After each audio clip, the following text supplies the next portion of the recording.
Breaking tonight, more than 12 hours after the Senate Minority Leader all but admitted that he repeatedly lied to the American people in the interest of helping the president win re-election, we are still waiting to see if any of his peers will step forward to speak out on this ugly breach of the public trust.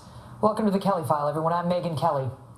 One of the more dramatic moments in the last campaign for the White House came on July 12th, 2012, when then Senate Majority Leader Reid stood on the floor of the Senate, and made the stunning claim that the Republican candidate for president, Mitt Romney, had not paid his taxes in years.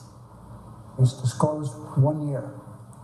His father, George Romney, set the precedent that people running for president would file their tax returns, let everybody look at them.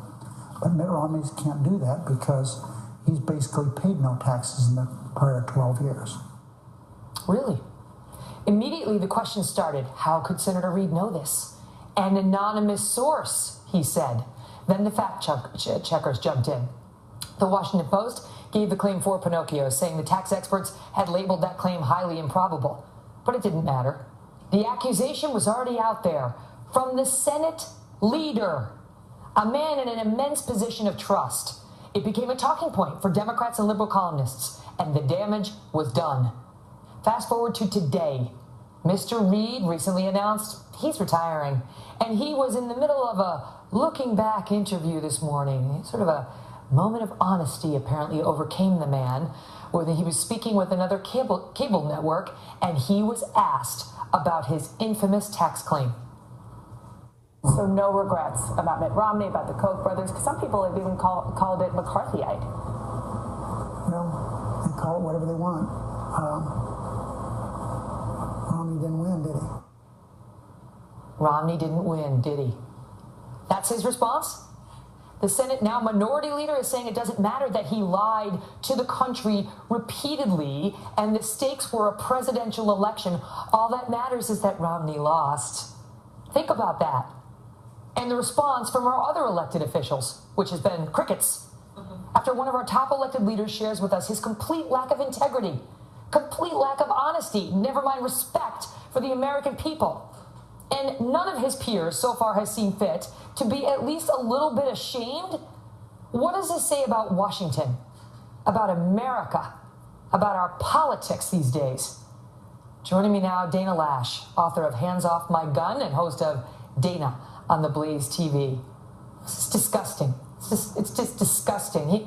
He's not even ashamed that he lied. He's proud of it because in his world, apparently, the ends justify the means.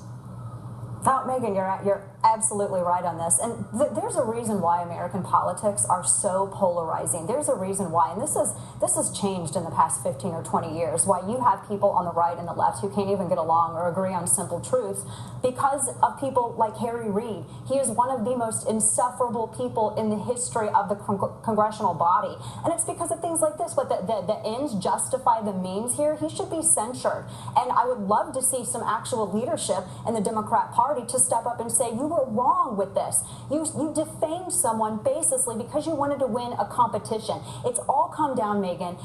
It's all come down to winning a competition, winning a race. People don't care about being accurate anymore. They don't care about being truthful. They just want to win an argument, and that's shameful. It's an interesting point. You see, we've seen in recent years Congress investigating these pro athletes who took steroids or did drugs to improve their game illegally, and yet here we have at the time the Senate Majority Leader breaking the rules, resorting to dishonesty to win. That's the lesson he's teaching the children of America today.